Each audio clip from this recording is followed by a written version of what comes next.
कहना चाह रहा था कि जो हमारे देशवासी जहाँ जहाँ तक हमारी आवाज़ जा रही है, मैं कहना चाहता हूँ हम आपकी आवाज़ लेकर के यहाँ बैठे हैं। आज मेरा 14 दिन है अनशन का। मैं अकेला अनशन पर नहीं बैठा हूँ, मेरे बहुत सारे साथी बैठे हैं। मैं ये कहना चाह रहा हूँ, क्या अनशन पर सिर्फ मैं ही बैठूंगा? आप नहीं बैठेंगे, आप भी बैठिए मेरे साथ, मेरा साथ दीजिए। हम सब प्रदर्शन करते हुए हम जनता को जगा सकते हैं। और अगर जनता जागती है, जैसे कई सारे लोग हमसे पत्रकार लोग पूछे हैं कि एक बात बताइए कि आपको क्या लगता है धर्मेंद्र प्रधान इस्तीफा देंगे? आप नहीं था कांग्रेस कभी देश छोड़कर जाएंगे। देश छोड़कर जाना पड़ा उनको। क्यों जाना पड़ा? क्योंकि हमारी देश की जनता जाग गई थी। अगर आप जागेंगे ना तो अच्छे अच्छे को उखाड़ कर फेंक सकते हैं हम लोग। मुझे तेज बोलने को नहीं मना किया गया है, इसलिए मैं तेज नहीं बोल रहा हूँ। मुझे ज्यादा बोलने के लिए भी मना किया गया है, इसलिए मैं बहुत ज्यादा नहीं बोलूंगा, क्योंकि मुझे क्षमता आ जाएगी ना, उखाड़ फेंकेंगे।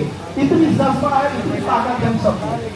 तो मैं लास्ट में एक चीज कहना चाहता हूँ, और ये एक कि हमारे हिंदू भाई की जय, हमारे मुस्लिम भाई की जय, सिख की जय, ईसाई की जय, मजदूर की जय, पूरे भारतवासियों की जय, हिंदू मुस्लिम एकता की जय। ये बोलना इसलिए जरूरी था क्योंकि ये लोग हमें बात उसका उस तरीके से विरोध नहीं करेंगे जो देखने में थोड़ा बुरा लगे। जय हिंद, जय भारत, धन्यवाद। भारत माता की इंकलाब। मैं चाहता हूं लास्ट में आप में से जो जो मेरे साथी साथ देना चाहते हैं अनशन में, एक दिन का ही सही आप जरूर दें। दोस्तों, आप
के लिए यहाँ इकट्ठे हुए हैं, आप सबको मेरी ओर से जय भीम, लाल सलाम। सोनम जी से मैं कह रहा था कि उनसे मेरी ये दूसरी मुलाकात है। मुझे याद है कि आज से 2 साल पहले लद्दाख से चल करके लद्दाख को एक राज्य का दर्जा मिले, 6 शेड्यूल में जगह मिले, वहां की मांगों को लेकर के पदयात्रा करते हुए लद्दाख से दिल्ली पहुंचे। क्लाइमेट एक्टिविस्ट के तौर पर जाने जाते थे, लद्दाख के एक लड़ने वाले नेता के रूप में जाने जाते थे, एक इनोवेटर की तरह। लेकिन आज नौजवानों के लिए उनके शिक्षा के सवाल पर, उनके भविष्य के सवाल पर और हमने दूसरी आजादी के आंदोलन की तरह खड़े हो जाए। आज हमने कहा कि जो आपका आंदोलन है, ये जंतर मंतर, धीरे धीरे ये लोग समझते थे कि ये ऐसे ही एक धरना स्थल है, और इन लोगों को लगा था कि धरने स्थल पे आने भी नहीं देंगे, 2-4 लोग आएंगे। बच्चे में कई जगह स्वतःस्फूर्त लोग आपके समर्थन में उपवास रख रहे हैं, सामूहिक उपवास जगह जगह मैंने देखा, चाहे उत्तर प्रदेश के शहर हो, बिहार हो, तमिलनाडु हो, कर्नाटका हो, केरला हो, हर जगह लोग बैठ रहे हैं। क्योंकि जो मुद्दा आपने उठाया है ये पूरे देश का है, नौजवानों के भविष्य का है। और ये जो इस्तीफा मांग रहे हैं उनके लिए हो सकता है, हमारे लिए संविधान ये तो पूरा जिंदा मैनिफेस्टो है हिंदुस्तान का।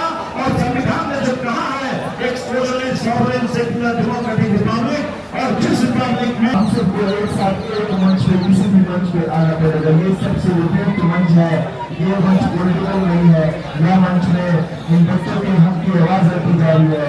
इस मंच पे आप सूचना का अधिकार, रोजी रोटी अधिकार, मनरेगा का जो पूरा बिल पास हुआ था उसमें बहुत बड़ा रोल प्ले किया है।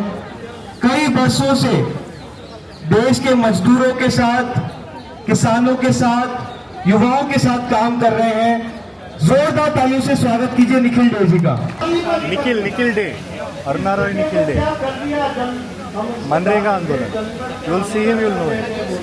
क्योंकि जनता में कोई मंत्र भी है क्या? लोगों का ये लोगों का संसद है, जनता का संसद है। वहाँ तो संसद भवन है, जनता तो सड़कों पर रहती है। जनता सड़कों पर रह के रात को सड़कों पर सो के कोई जगह ज्यादा नहीं मांग रहे हैं, इतना ही मांग रहे हैं कि हमें ऐसे एक टुकड़े में बैठ के हमारी आवाज को सुनो।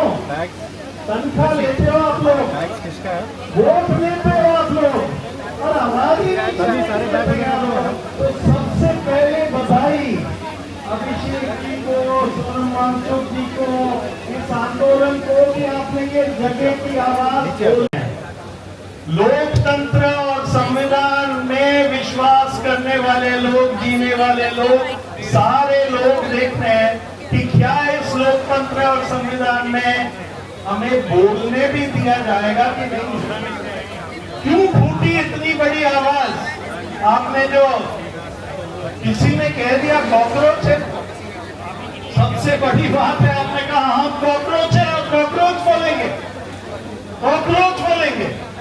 सबको आप कॉकरोच का नाम देना चाहते हो, सबको कीड़े मकोड़े का नाम देना चाहते हो, तो कीड़े मकोड़े भी लड़ना, जीना, आगे बढ़ना जानते हैं। मैं निकलेगी वो आगे बढ़ेगी यदि आप और हम इन सब लोगों ने जो आवाज सबकी उठाई है उसमें आवाज दें। आज मैं यहाँ आया हूँ, मजदूर किसान शक्ति संगठन के सारे लोग धरने पर हैं अलग अलग ब्लॉक में। आज भीम में वो महिलाएं धरने में है, क्यों?